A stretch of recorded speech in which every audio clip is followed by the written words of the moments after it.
friends, welcome here to another video of life in Portugal with Indians. तो एक छोटी सी video है जिसमें कि मैं अपना ऑनेस्ट रिव्यू दूंगी about the behaviour of teacher here with the students.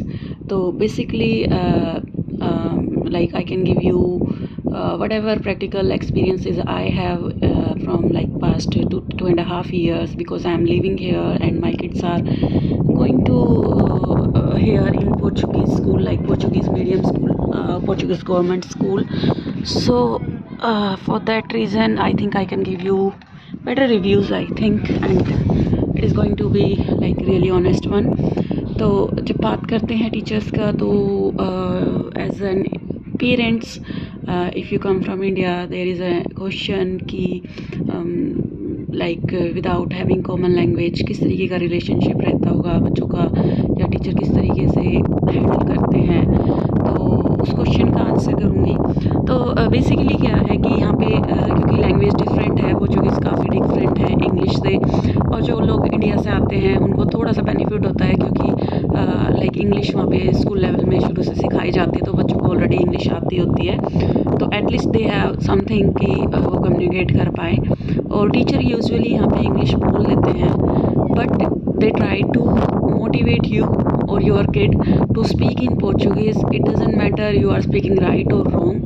If you are speaking wrong Portuguese, then they will correct you very politely, and like they do not discourage you. They speak with love and affection, or they just correct you very politely, and you don't feel like weird like someone is correcting you. तो ऐसा रहता है क्योंकि जैसे मैं अपना experience बताऊँ तो when I moved here, my kids they do not know even like very few words of Portuguese, very basic like obrigada or hola, that is thank you and hello. तो उनको उतना भी नहीं आता था जब यहाँ पे मूव किया, but now they can speak very good Portuguese with their friends. और जब कभी हम यहाँ पे बाहर जाते हैं, लाइक किसी भी ऑफिशियल वर्क के लिए भी जाते हैं, क्योंकि मुझे पोर्चुगीज़ नहीं आती और मेरे जो हस्बैंड है he is also like working in IT sectors, तो उनको भी उतनी ज़रूरत नहीं पड़ी पोर्चुगीज़ सीखने का. तो लाइक जब भी हम किसी भी ऑफिशियल काम से बाहर जाते हैं, तो my kids help us to understand the language there. क्योंकि कई बार क्या होता है कि जब आप किसी ऑफिशियल काम के लिए जाते हैं, इट्स वेरी कॉमन कि आपको वहाँ पे कोई इंग्लिश स्पीकर ना मिले. तो इट्स रियली प्रेफरेबल कि अगर यहाँ पे किसी भी आप डॉक्यूमेंट रिलेटेड वर्क के लिए जाते हो, तो अपने साथ किसी भी ऐसे बंदे को लेके जाए जिसको पोर्चुगीज़ थोड़ी बहुत आती है. तो इस वीडियो में अभी जैसे मैं अपना एक्सपीरियंस शेयर कर रही हूँ, तो इसमें ये है कि मेरे बच्चे they can help us in like doing daily life stuff, जहाँ पे हमें थोड़ी पोर्चुगीज़ की ज़रूरत होती है, जहाँ पे हमें इंग्लिश स्पीकर नहीं मिलते. And it is just only because of the teachers here, क्योंकि मेरी तरफ से ज़ीरो एफर्ट है, बिकॉज क्योंकि मुझे भी नहीं आती, और पोर्चुगीज़ की जो लाइक प्रोनाउंसिएशन है काफ़ी डिफरेंट है इंग्लिश से, क्योंकि जब हम प्रोनाउंस करते हैं तो उसको इंग्लिश के तरीके से करते हैं, बट यहाँ पे साउंड्स काफ़ी डिफरेंट है. तो इट्स बेटर टू टीच कि teach nothing instead of teaching them wrong. तो मैंने कोई भी एफर्ट नहीं किया, what ever they have learn from the school.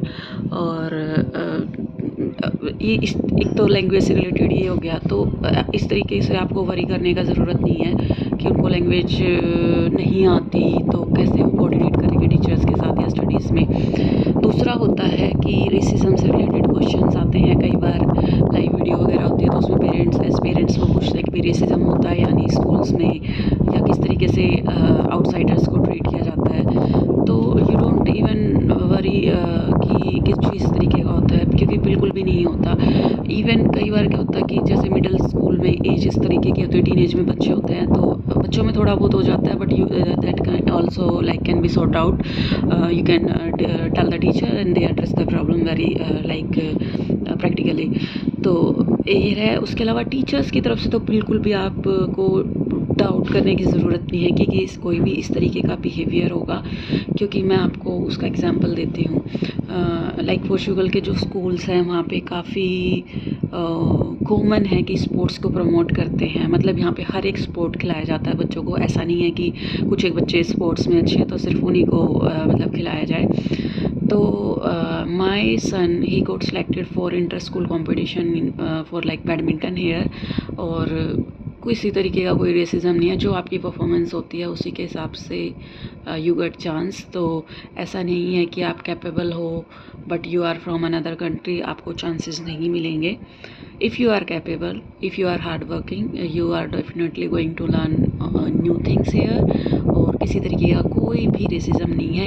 Even यहाँ पे टीचर्स मोर फ्रेंडली है एज़ कम्पेयर टू इंडिया, क्योंकि इंडिया में जो स्कूल सिस्टम है थोड़ा सा टीचर्स का ही रहता है, वो स्ट्रिक्ट रहते हैं। और अभी तो फिर भी चेंज हो गया है इंडिया में। जैसे मैं अपने टाइम की बात करें, जब हम स्टूडेंट्स थे तो लाइक फिजिकल पनिशमेंट्स भी होती थी, बट अभी तो इंडिया में नहीं है। बट यार फिर भी एक डिफरेंस रहता है थोड़ा सा टीचर और स्टूडेंट के बीच में। बट यहाँ पे जैसे इंडिया में मोर लाइक हम एल्डर्स ट्रीट करते हैं टीचर्स को, बट यहाँ पे जो है we treat them like our friends. तो ये है। और गवर्नमेंट स्कूल्स में भी बच्चे की परफॉर्मेंस का रिकॉर्ड रखा जाता है, पीटीएम टाइम टू टाइम्स होती हैं, स्पेशली ऐप्स हैं जहाँ पे आप अपने बच्चे का परफॉर्मेंस देख सकते हो, क्या स्कोर किया है या किस तरीके की परफॉर्मेंस है। और अगर किसी तरीके की behavior problem, just because like teenage में it's very common to have behavior like problems in basic most problem in the boys में बी। सो कुछ भी इस तरीके की अगर इश्यू होता है तो like teacher calls you through email or maybe phone call. They call you and they discuss with you, they tell you, or they basically update you with your kid performance, whether it is in studies or behavioral things. तो racism नहीं होता है। Language के लिए motivate करते हैं सिखाने के लिए, चाहे आप शुरुआत में गलत भी बोलते हैं। एज टीचर्स भी, मतलब एज स्टूडेंट्स नहीं, जैसे हम पेरेंट्स मीटिंग में भी जाते हैं तो they try to motivate us to reply in Portuguese, और थोड़ा बहुत अभी हम बोल लेते हैं। तो you can see by their gestures कि वो बहुत खुश होते हैं जब हम पोर्चुगीज़ बोलते हैं। तो ऐसे रहता है। और दे लाइक फॉर एग्ज़ाम्पल किस तरीके से मोटिवेट करते हैं, they speak and ask us to repeat. तो that gives you a kind of confidence I think. So ये था मेरा review of after living here for 2.5 years। I hope आपको वीडियो थोड़ी इन्फॉर्मेटिव लगी हो, like you get answers to your question. Thank you so much for watching the video. If you like the video, please do subscribe the channel. Bye bye.